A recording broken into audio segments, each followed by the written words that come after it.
നിങ്ങളുടെ ഇഷ്ട പരമ്പരകൾ എക്സ്ക്ലൂസീവായി സൺ നെക്സ്റ്റ് ആപ്പിലൂടെ തികച്ചും ഫ്രീ ആയി ഇപ്പോഴേ ആപ്പ് ഡൗൺലോഡ് ചെയ്യൂ.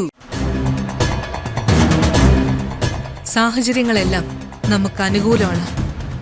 എക്സിബിഷന്റെ ഡീറ്റെയിൽസ് ഒക്കെ ഞാൻ അന്വേഷിച്ച് കണ്ടുപിടിച്ചോളാം. അതും ഒരു പിടിവള്ളിയാണ്.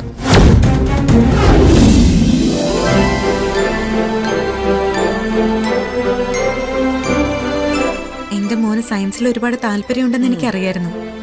പക്ഷെ അതിനെ പ്രോത്സാഹിപ്പിച്ചതും ഇവിടം വരെ എത്തിച്ചതും ഒക്കെ ഈ സ്കൂളാ. പ്രത്യേകിച്ചും മാഡത്തിന്റെ സപ്പോർട്ട്. ഏയ്, അവൻ പോകുന്ന വഴിക്ക് തെളിച്ചു വിടുന്നേ ഉള്ളൂ. കഴിവുള്ള കുട്ടികളെ കാണുമ്പോഴേ അറിയാം.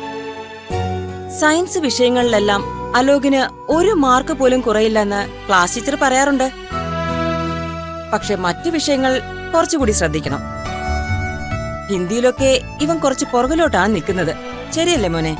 ഇനി ഞാൻ ശ്രദ്ധിച്ചോളാം. ശരി ശരി. പിന്നെ എക്സിബിഷനുള്ള സാധനങ്ങളൊക്കെ എടുത്തില്ലേ? ഒന്നും മറന്നേക്കരുത്. ഇല്ല, എല്ലായിടത്തും മാം. സ്കൂൾ ബസ്സിൽ തന്നെ വെച്ചിട്ടുണ്ട്. ഓക്കെ, ശരി. മോനൊന്ന് പുറത്തേക്ക് നിന്നേ. Okay ma'am. അവനെ പുകഴ്ത്തി പറയുന്നത് അവൻ കേൾക്കണ്ടെന്ന് വിചാരിച്ചിട്ടാ അവനോട് പുറത്തേക്ക് നിൽക്കാൻ പറഞ്ഞേ.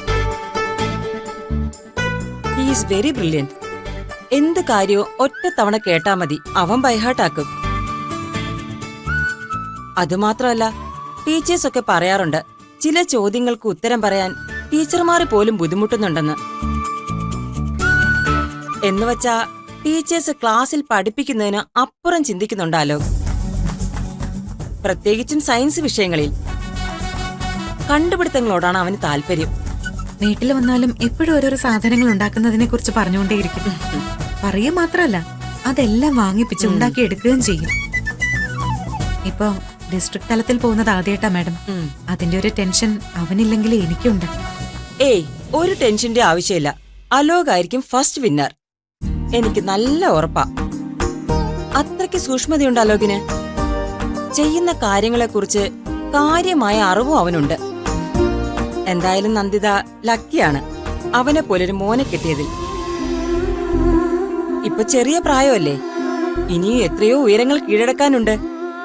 And definitely he become a scientist. ഇപ്പൊ നന്ദിതയ്ക്കൊരു അഭിമാനമില്ലേ?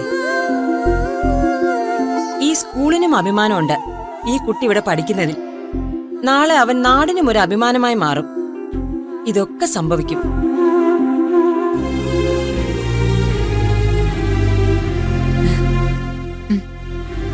Thank you madam. Thank you. എപ്പോഴും ഈ പ്ലാനിങ്ങുകളല്ലാതെ ഉദ്ദേശിച്ചതൊക്കെ നടന്നതിന്റെ സമാധാനത്തില് എപ്പോഴെങ്കിലും ജീവിക്കാൻ കഴിഞ്ഞിട്ടുണ്ടോ ദിയെ നമുക്ക്? എന്നും ഓരോരോ പ്രശ്നങ്ങളല്ലേ അഞ്ജിതേ. പലതരത്തിലുള്ള പ്രശ്നങ്ങൾ ഉണ്ടാവുന്നതും അത് പരിഹരിക്കുന്നതുമാണ് ജീവിതം. നിന്റെ ശീലം എങ്ങനെയാന്ന് എനിക്കറിയില്ല. പക്ഷേ എന്റെ കാര്യം ഞാൻ പറയാം. എനിക്കെതിരെ തിരിയുന്ന ഏത് കൈയും വെട്ടിക്കളയാനാണ് ഞാൻ ജീവിക്കുന്നത്. അതിൽ ചിലപ്പോ തോൽവി സംഭവിച്ചേക്കാം. പക്ഷേ അൾട്ടിമേറ്റ് ആയിട്ടുള്ള വിജയം എനിക്ക് തന്നെയായിരിക്കും. മൂന്നാറിലെ റിസോർട്ടിൽ വെച്ച് ഞാനിത് തെളിയിച്ചതുമാണ്. നിന്റെ സഹായം ഉണ്ടായിരുന്നു, പക്ഷെ അത് ഞാൻ ഒരിക്കലും മറക്കില്ല. ദിയെ, വീഡിയോ ക്ലിപ്പിംഗ് എടുക്കുന്നതൊന്നും നീ എന്നോട് പറഞ്ഞിരുന്നില്ല. അല്ലെങ്കിലും മനസ്സിലുള്ളത് മുഴുവൻ ഒരിക്കലും നീ എന്നോട് പറയാറില്ലല്ലോ. ഞാനൊരു കാര്യം ചോദിക്കട്ടെ, പറഞ്ഞ നീ സമ്മതിക്കുമായിരുന്നോ? നന്ദനും ഞാനും തമ്മിലുള്ള ഒരു വീഡിയോ റെക്കോർഡ് ചെയ്യുന്നത് നിനക്ക് ഇഷ്ടപ്പെടുമായിരുന്നോ? സത്യം പറ, ഇഷ്ടപ്പെടുമായിരുന്നോ? നീ ചോദിച്ചതില് ഒരു സത്യമുണ്ട്. ചിലപ്പോ വേണ്ടെന്ന് പറഞ്ഞേനെ, ഞാൻ വേണ്ടെന്ന് നിർബന്ധിച്ചേനെ. അതിന് കാരണം ശരണ്യോടുള്ള സെന്റിമെന്റ്സ് ഒന്നുമല്ല, നന്ദനോടുള്ള ആത്മാർത്ഥതയും അല്ല. ഒരിക്കലും അവൻ എന്റെ മനസ്സെന്താണെന്ന് അറിയാൻ ശ്രമിച്ചിട്ടുമില്ല. പക്ഷെ അങ്ങനെ മാനസികമായി എന്തൊക്കെ എതിർപ്പുണ്ടായാലും അവൻ എന്റെ സഹോദരനാണ്, രക്തബന്ധുവാണ്. അതുകൊണ്ട് ഈ വീഡിയോ ക്ലിപ്പിംഗ്സ് വൈറലാക്കരുത്. അതിന് ഞാൻ കൂട്ടുനിൽക്കില്ല. ആര് പറഞ്ഞു ഇത് നാലാളെ കാണിക്കുമെന്ന്? എന്റെ കയ്യില് എപ്പോഴും ഇത് സേഫ് ആയിരിക്കും. പുറത്തെറിഞ്ഞാ അത് എന്നെ കൂടി ബാധിക്കുന്ന കാര്യമല്ലേ? എനിക്ക് നിന്നെ നന്നായിട്ടറിയാം. ദുരന്തങ്ങൾ വരെ ആഘോഷിക്കുന്ന സ്വഭാവമാണ് നിനക്ക്. ദേഷ്യം വന്ന സ്വന്തം നിലനിൽപ്പ് പോലും മറന്ന് എന്തും ചെയ്യാൻ മടിക്കില്ല നീ.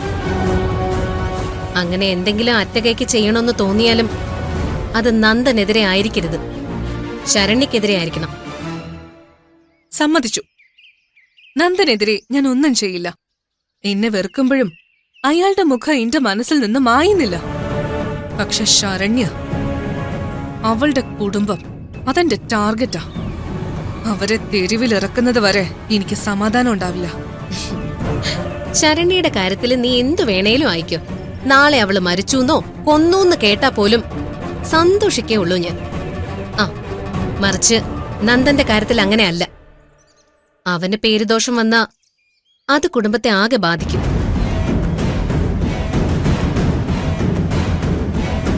എനിക്ക് പോലും പുറത്തിറങ്ങി നടക്കാൻ പറ്റാത്ത അവസ്ഥയാവും. അതുകൊണ്ട് പറഞ്ഞതാ. നീ ധൈര്യമായിട്ടിരിക്കാൻ ജിതേ.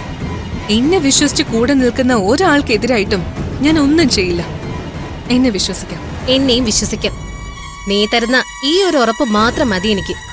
ശരണ്യെ കൊല്ലാനാണെങ്കിലും ഞാൻ കൂടെ നിൽക്കും.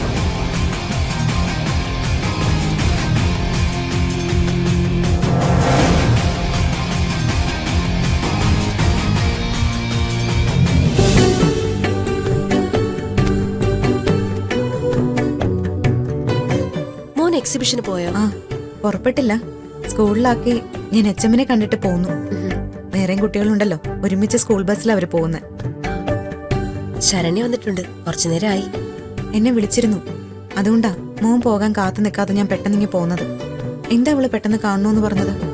ഞാൻ ചോദിച്ചിട്ടൊന്നും പറഞ്ഞില്ല. എന്തോ വല്ലാത്തൊരു വിഷമം മനസ്സിലുണ്ട്. ഈശ്വര, എന്താണോ? ഏയ്, എന്താ മോളെ കാണണോന്ന് പറഞ്ഞേ? അമ്മ ധൃതി വെച്ച് വരികയായിരുന്നു. അലോക് പോയോ? ആ, ഞാൻ അവനെ സ്കൂളിലാക്കിയിട്ടാ വരുന്നേ. നീ എന്തിനാ വന്നേ? അവൻ എന്തൊക്കെ ഐറ്റംസ് ഉണ്ടാക്കിയിട്ടുണ്ട്? നീ എന്താ ചോദിക്കുന്നതിന് മറുപടി പറയാത്തെ? വിഷയം മാറ്റിക്കൊണ്ടു പോവാതെ കാര്യം പറ. മൂന്നാറിന് പോയപ്പോ ഉണ്ടായ കാര്യങ്ങളൊക്കെ അമ്മയോട് ഞാൻ പറഞ്ഞതല്ലേ? അതെ, അതൊക്കെ കഴിഞ്ഞില്ലേ? ഇനിയിപ്പോ എന്താ? ഒന്നും കഴിഞ്ഞില്ല, തുടങ്ങുന്നതേ ഉള്ളൂ. നന്ദിതേ, ഞാൻ അകത്തോട്ട് ചെല്ലട്ടെ. നിക്കേ, വിമലാന്റെ കേൾക്കാൻ പാടില്ലാത്ത കാര്യങ്ങളൊന്നും അല്ല ഞാൻ പറയാൻ പോകുന്നത്. എന്താ മോളെ, എന്താ സംഭവിച്ചത്? അന്ന് സ്വിമ്മിംഗ് പൂളിൽ വെച്ച് ദീ നന്ദന്റെ അരികിലേക്ക് ചെന്നതൊക്കെ ഞാൻ പറഞ്ഞില്ലേ? അത് വല്ലാത്തൊരു പ്ലാനിംഗ് ആയിരുന്നു അമ്മേ. എല്ലാം രഹസ്യമായി വീഡിയോ ഷൂട്ട് ചെയ്ത് വെച്ചിരിക്കുന്നു. ആര് ഷൂട്ട് ചെയ്തു? മൊബൈൽ ക്യാമറയില് ആരെ കൊണ്ടോ ഷൂട്ട് ചെയ്യിക്കായിരുന്നു. എല്ലാം അഞ്ജിതയും കൂടി അറിഞ്ഞുകൊണ്ടാ. നന്ദനെ ആദ്യമേ അവളിത് അറിയിച്ചിരുന്നു. എന്നെ വിഷമിപ്പിക്കാതിരിക്കാൻ വേണ്ടി നന്ദൻ ഇക്കാര്യങ്ങൾ എന്നോട് മറച്ചുവെച്ചു. എന്നിട്ടിപ്പോ മോളിതെങ്ങനെയാ അറിഞ്ഞ്? എന്നെ ഓഫീസിൽ വന്ന് കണ്ട് അവള് തന്നെ നേരിട്ട് കാണിച്ചു തരുമായിരുന്നു. ഒരു തരം ബ്ലാക്ക് മെയിലിംഗ് പോലെ. എന്തൊരു വൃത്തിയുടെ സ്വഭാവ പെണ്ണിന്റേത്. നന്ദിതേ, ഇതൊന്നും വച്ചു പൊറപ്പിക്കരുത്. പോലീസിൽ കംപ്ലൈന്റ് ചെയ്യണം. അതൊക്കെ വലിയ നാണക്കേടാവും ആന്റി. എന്തും ചെയ്യാൻ മടിയില്ലാത്ത പെണ്ണവള്. വൈറലായാൽ നന്ദനത് വല്ലാത്ത നാണക്കേടാവില്ലേ? നീ സമാധാനായിട്ടിരിക്ക. എന്താ വേണ്ടതെന്ന് അമ്മ ഒന്ന് ആലോചിക്കട്ടെ.